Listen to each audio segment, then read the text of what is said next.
Capítulo 10, a experiência de Joel. Afastando-nos para um canto do salão, acompanhei Vicente, que se dirigiu a um velhote de fisionomia simpática. Então, meu caro Joel, como vai? Perguntou atencioso. O interpelado teve uma expressão melancólica e informou. Graças à bondade divina, sinto-me bastante melhorado. Tenho ido diariamente às aplicações magnéticas dos gabinetes de socorro no auxílio e estou mais forte. Cederam as vertigens? Indagou o companheiro com interesse. Agora são mais espaçadas, e quando surgem, não me afligem o coração com tanta intensidade. Então, embora nós vamos depois conhecer qual foi a experiência do Joel, mas é importante a gente já perceber que estamos vendo aqui como se fosse, por incrível que pareça, um ser humano, né?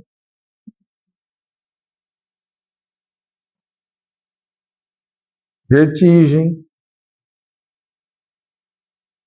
problemas que afligem o coração. Então, remete-nos a uma fisiologia. Como que a pessoa pode sentir vertigem se não tiver algo relacionado ao sistema nervoso? Porque vertigem, por si, não é uma doença, né? É um sintoma de alguma coisa. Então a gente pensa na fisiologia do perispírito para que esse irmão possa fazer esses relatos aí. Nesse instante, Vicente descansou os olhos muito lúcidos nos meus e disse sorrindo. Joel também andou nos círculos carnais em tarefa mediúnica e pode contar experiência muito interessante. O novo amigo, que me parecia um enfermo em princípios de convalescença, esboçou um melancólico sorriso e falou: fiz minha tentativa na terra, mas fracassei. Vamos lembrar uma frase da Dona Laura, do livro Nosso Lar, quando ela está conversando lá com o ministro, se preparando nos últimos capítulos para sua reencarnação, e ela fala que a reencarnação é sempre uma tentativa de magna importância. Espírito preparado. E registrava ali no livro, a sua volta para a Terra, um compromisso, como nós conhecemos. E aqui ele fala, fiz minha tentativa na Terra, mas fracassei.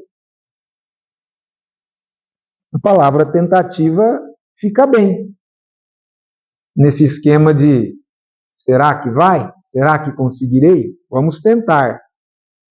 Ainda que haja um preparo, hein? A luta não era pequena e fui fraco demais.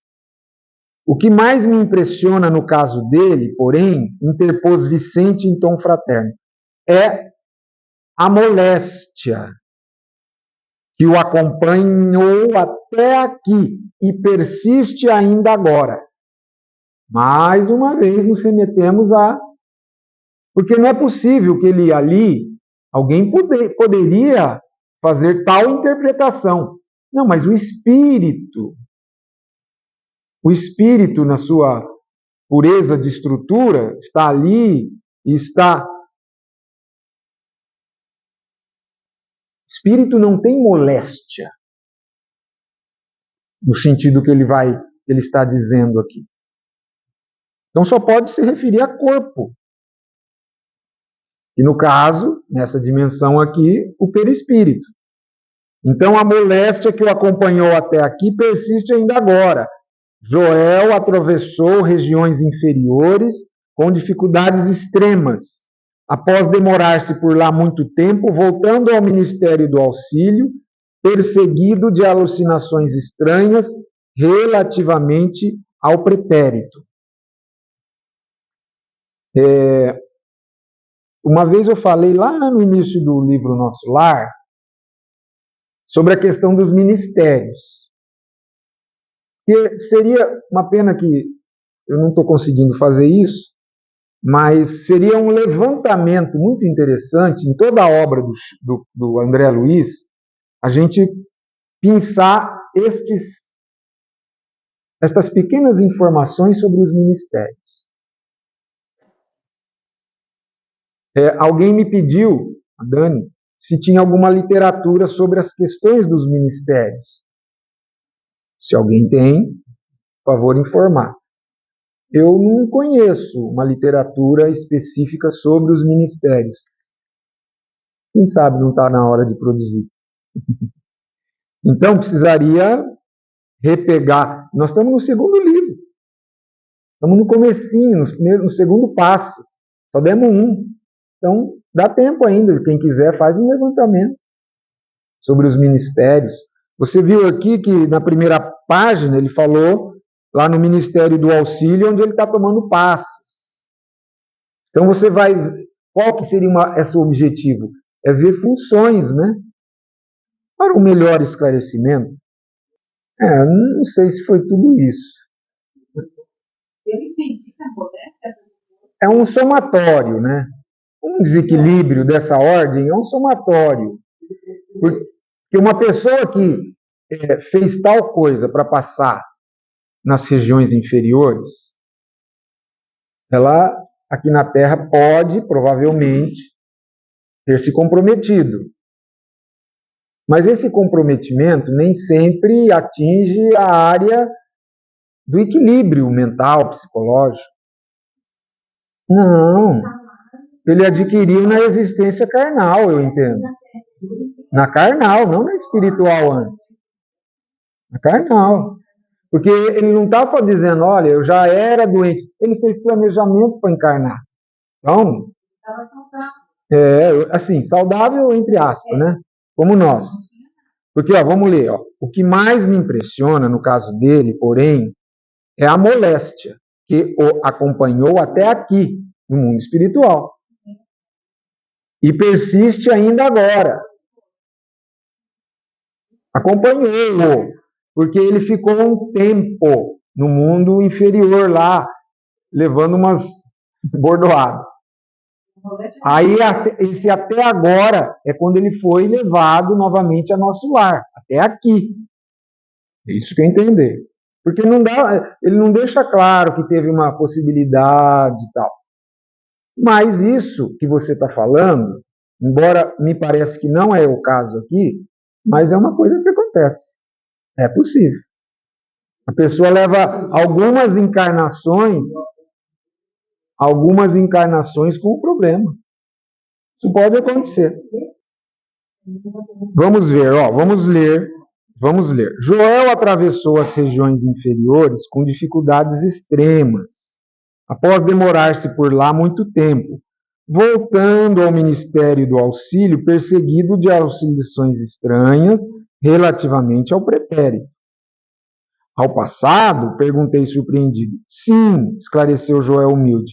Minha tarefa mediúnica exigia sensibilidade mais apurada.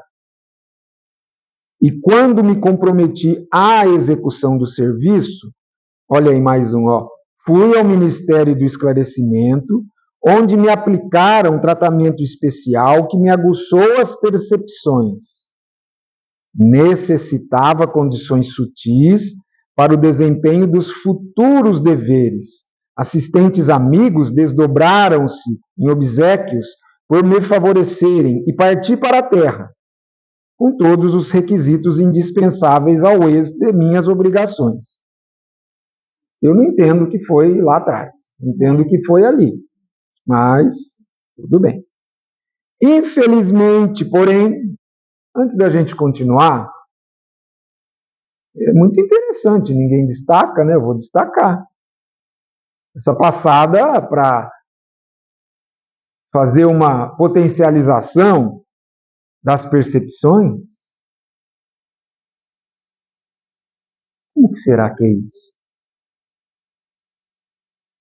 Quem faz isso? Qualquer pessoa que está ali? Ou é alguém especializado, experiente nesse trabalho de de um certo despertamento de capacidades, mas as capacidades não são conquistas, porque aguçar percepções provavelmente está relacionado com alguma coisa do sistema nervoso, perispiritual, porque eu não tenho, assim, ideia de que esse trabalho é feito no espírito.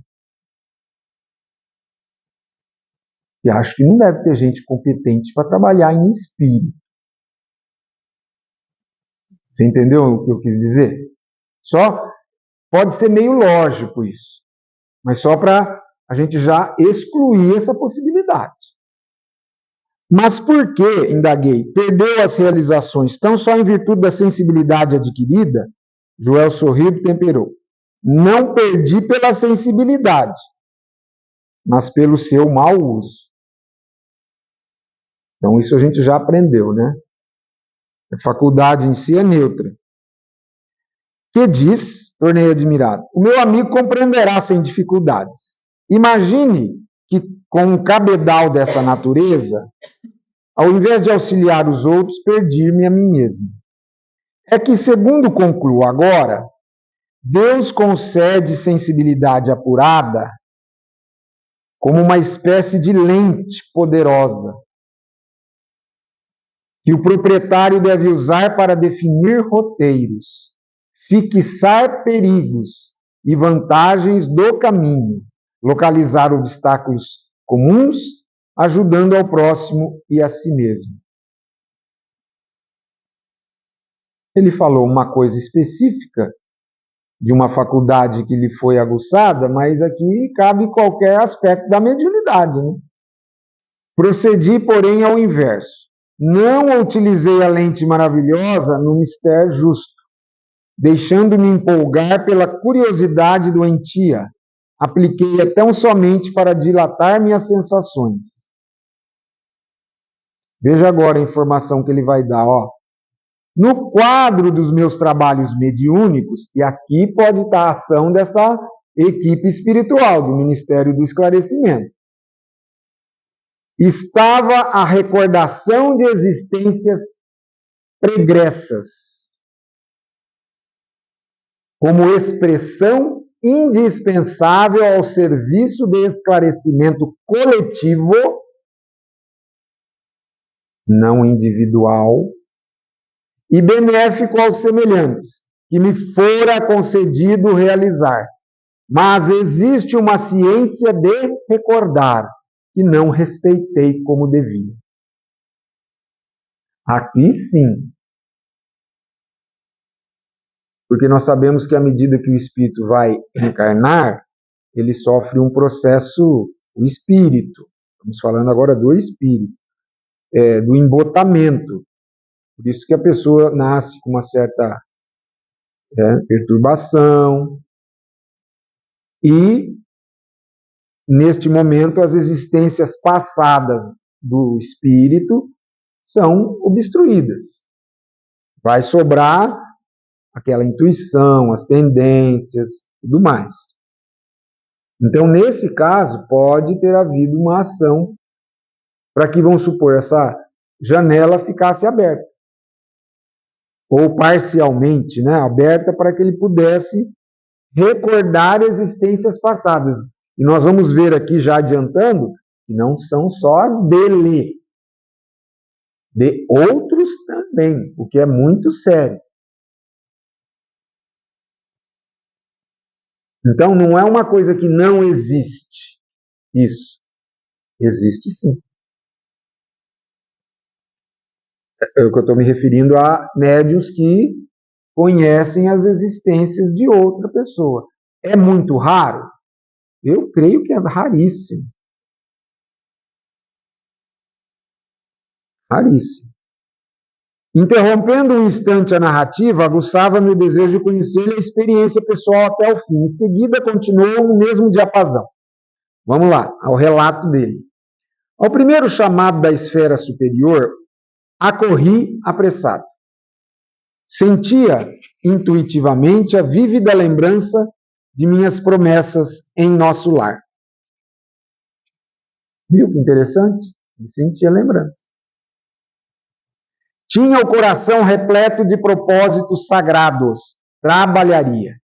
Espalharia muito longe a vibração das verdades eternas. Contudo, aos primeiros contatos com o serviço, a excitação psíquica, que é próprio desses casos, fez rodar o mecanismo de minhas recordações adormecidas, como um disco sob a agulha da vitrola. Essa foi boa, hein? Vitrola. E lembrei toda a minha penúltima existência, quando envergara a batina, sob o nome de Monsenhor Alejandro Pizarro. Sob o nome está aí. Nos últimos períodos da Inquisição Espanhola.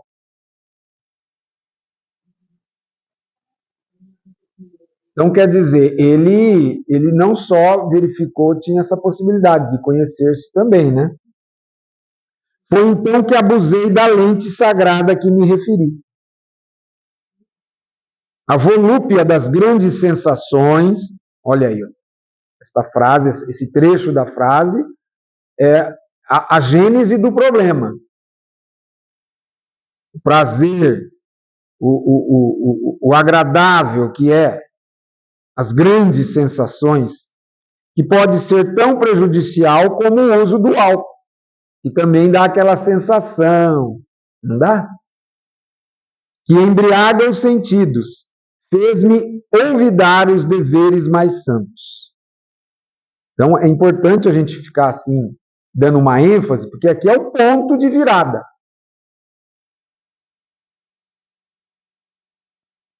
Mas ele não está preparado? Não me falaram antes de encarnar? Claro que devem ter falado. E você vai receber um aguçamento das suas percepções, e ele mesmo falou, estava a recordação de existências pregresses. Ele sabia, ele tinha consciência disso? No íntimo? Tinha consciência disso. Claro. Mas é aí que eu quero chegar. Tentativa de magna importância. Quando você veste o escafandro físico,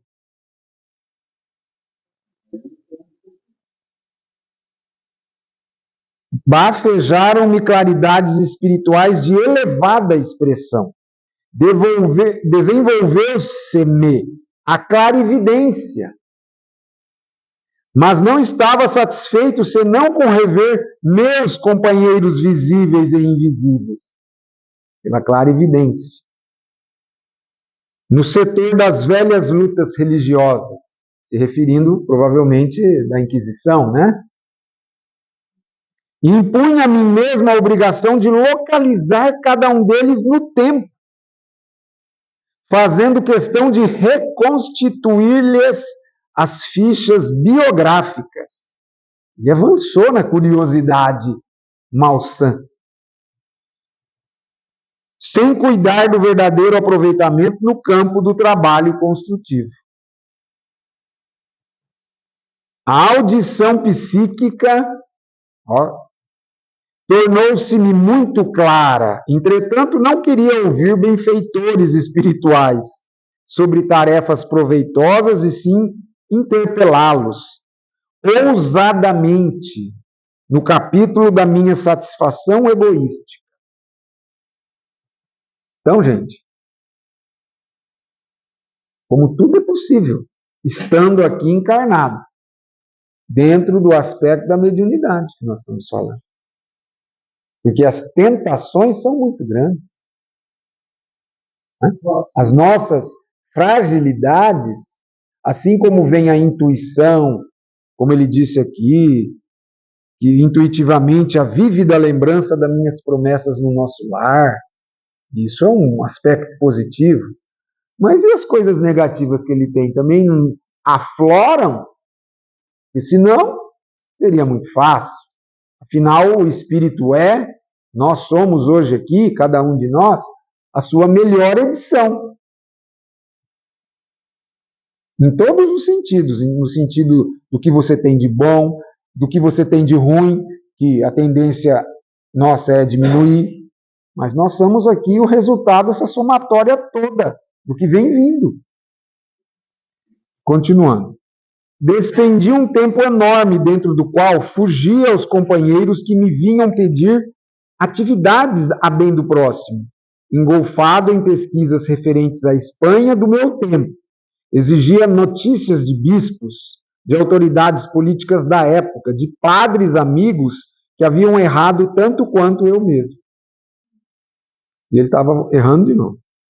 Não faltaram generosas advertências. Frequentemente, os colegas do nosso grupo espiritista chamavam-me a atenção para os problemas sérios de nossa casa. Ele vai descrever aí, ó. Eram sofredores que nos batiam à porta, situações que reclamavam testemunho cristão. Tínhamos um abrigo de órfãos em projeto, um ambulatório que começava a nascer e, sobretudo, serviços semanais de instrução evangélica nas noites de terça e sexta-feira. Olha tudo esse planejamento, hein? Mas qual? Eu não queria saber senão das minhas descobertas pessoais. É uma tentação. Por isso que eu tenho dito aqui que vidência, mais que ainda clareaudiência, vidência é uma coisa, é um perigo. O médium tem que estar muito suportado no estudo, na caridade, no trabalho da assistência, dentro de casa. Estamos vendo aqui, ó, embora, né, ele tinha algum ganho dessas percepções, mas é uma coisa... Quando você aplica bem ela, você já imaginou a ferramenta que ele não teve aqui para trabalhar? Para desenvolver-se? Hoje, se ele tivesse cumprido tudo, ele retrocedeu, não no aspecto evolutivo, né, mas da oportunidade perdida. Total. Vamos ver aqui. Esqueci que o Senhor me permitia aquelas reminiscências não por satisfazer minha vaidade, que é o que ele quis, mas para que entendesse a extensão dos meus débitos para com os necessitados do mundo e me entregasse a obra de esclarecimento e conforto aos feridos da sorte. Então, ontem, nós lemos que a mediunidade, os médiuns, são os grandes devedores na Terra. E é o que ele também está falando aqui. São ferramentas para que o médium possa, de uma certa forma, ao realizar, ir sanando essas suas dívidas, ao mesmo tempo que acrescenta, né? Evolução, conhecimento. E veja, um médium que passa, geralmente o médium é atraído pelo quê para um centro? Pelo um fenômeno físico, pelo um problema de saúde, ou ele vem assim, bate na porta do centro, eu vim estudar. Eu nunca vi alguém. E nem o Chico fala, o pessoal vem falar o que tem que fazer para desenvolver mediunidade. Mas ninguém nunca me perguntou como faz para desenvolver bondade. Mas mediunidade, todo mundo me pergunta todo dia. Mesma coisa. Nunca vi alguém chegar e falar, vim aqui para estudar, quero ser médium. Embora no grupo aqui, sim, isso está acontecendo. O Zelão veio para estudar, né, Zelão? Então, mas no grupo, né, o grupo existe e oferece a oportunidade. Aí a pessoa vem aqui já com uma coisa específica. Mas ali chegar uma pessoa que nunca veio no centro e falar, eu quero vir aqui estudar. Médium. Pode acontecer, mas é pouco. Mas vamos lá, está melhorando.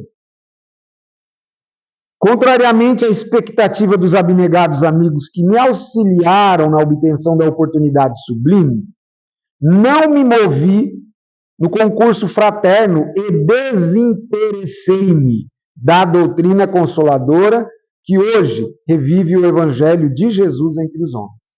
Vocês lembram o que aconteceu aqui com o Joel? Não. Foi o anterior.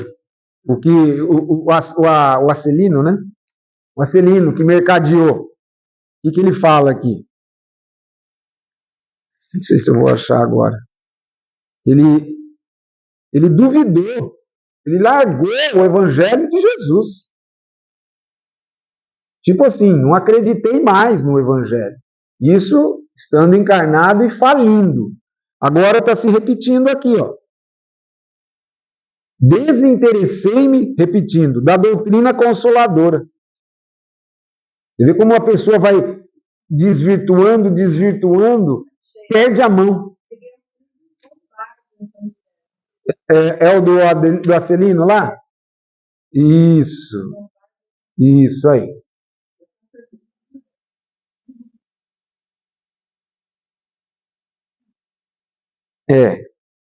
Às vezes. Ah, você falou perturbado. Sim, claro. Eu entendi assim, influenciado. Não, sim, perturbado, claro.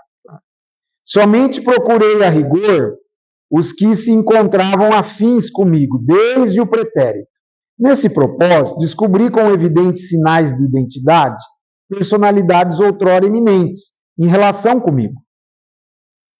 Reconheci o senhor Higino de Salcedo, grande proprietário de terras, que me havia sido magnânimo protetor perante as autoridades religiosas da Espanha. Reencarnado como proletário inteligente e honesto, mas em grande experiência de sacrifício individual. Está dando a ficha das pessoas. E a outra coisa, claro, o livro tem um aspecto didático, né? Mas será que ele não expressou isso também encarnado? Revi o velho Gaspar de Lorenzo, figura solerte de inquisidor cruel, que me quisera muito bem, reencarnado como um paralítico e cego de nascença. E desse modo, meu amigo, passei a existência, de surpresa em surpresa, de sensação em sensação. Eu que renascera recordando, para edificar alguma coisa de útil, alguma coisa, né? Talvez ele não precisava nem acertar tudo, mas ele errou quase tudo. Transformei a lembrança em viciação da personalidade. Transformei a lembrança, a sua capacidade, em viciação naquela encarnação, ou seja, da personalidade Joel. Porque, como disse Jesus, né? Quando lhe perguntou lá para o obsediado gadareno qual era o teu nome, ele disse Legião, porque somos muitos. Cada um de nós aqui também se chama Legião, porque somos muitos.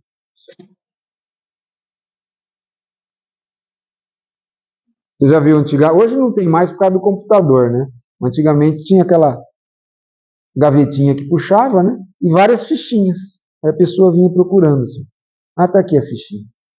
Então, nós somos, nas nossas personalidades, nós somos essas fichinhas dentro de uma gaveta. Se chama cérebro, mente. E às vezes uma lá de trás salta e quer se sobrepor à atual. Aí você começa a ver os bipolares, os transtornos psicóticos, como uma das alternativas de estudo, né, de pesquisa. No futuro, isso será bem aclarado. Perdi a oportunidade bendita de redenção, e o pior é o estado de alucinação em que vivo. Com o meu erro, a mente desequilibrou-se, e as perturbações psíquicas constituem doloroso martírio. Então, acho que é aí nessa gênese, né? Estou sendo submetido a tratamento magnético de longo tempo. Então, vamos dizer, um passe, né? Só para a gente entender. Talvez seja alguma coisa um pouco mais duradoura que o passe, as sessões, mas é um tratamento magnético. Só para o entendimento, vamos associar o que a gente conhece assim, o passe. Nesse momento, porém, o interlocutor empalideceu de súbito. Os olhos desmesuradamente abertos vagavam como se fixassem quadros impressionantes, muito longe da nossa perspectiva. Depois cambaleou, mas Vicente o amparou de pronto, e passando-lhe a destra na fronte, murmurava em voz firme: Joel, não se entregue às impressões do passado, volte ao presente de Deus. Como ele não consegue, né? Porque ele viciou esse caminho energético do espírito. Viciou. Profundamente admirado, notei que o convalescente regressava à expressão normal, esfregando os olhos. Eu assim, fiz um pensamento em relação a esses espíritos que nós estamos vendo, essas histórias, que agora nós vamos ver um doutrinador, né? Mas dos médiuns, doutrinador também pode ser. Eu penso assim, porque é de estranhar. Eu estranho. Num sentido assim, um estranho que me faz querer entender melhor, né? Com as pessoas com tanto preparo, com tanto apoio da espiritualidade, inclusive estando encarnados, porque o apoio não se restringiu ao pré-encarnação que aconteceu, mas também durante a encarnação. Os amigos, espíritos, um familiar, está claro em quase todos aqui. Então, eu acho assim, são espíritos, mas isso é uma hipótese de trabalho, de pensamento só, viu? Eu acho que são espíritos que estão assim, vamos dizer, no meio de uma jornada. Não é? É como a gente vai empreender um negócio, não sei se esse exemplo vai ser feliz. E a gente sabe que tem as suas possibilidades de errar, de acertar, aqui na Terra, né? Um empreendimento aí. E de acordo com como você dirige, a sua experiência, você ouvir pessoas experientes, bem habilitadas ou não é? Algumas atitudes impensadas, precipitadas, você pode perder o negócio. Porque se são espíritos melhores preparados, mas também, não só o preparo recebido, mas já um espírito mais senhor de si, ele vai ter mais facilidade de atravessar. Você entendeu o que eu quis dizer? Eu estou querendo dizer, são espíritos assim como nós. Como nós. E, assim, temos possibilidade de avançar, mas temos um passado que puxando nós para trás. Pega aqui, e puxa, mas a gente avança. Aí tem o conhecimento, tem as nossas decisões, que às vezes são acertadas e não, e elas têm as suas consequências. E as consequências às vezes são piores que as próprias decisões.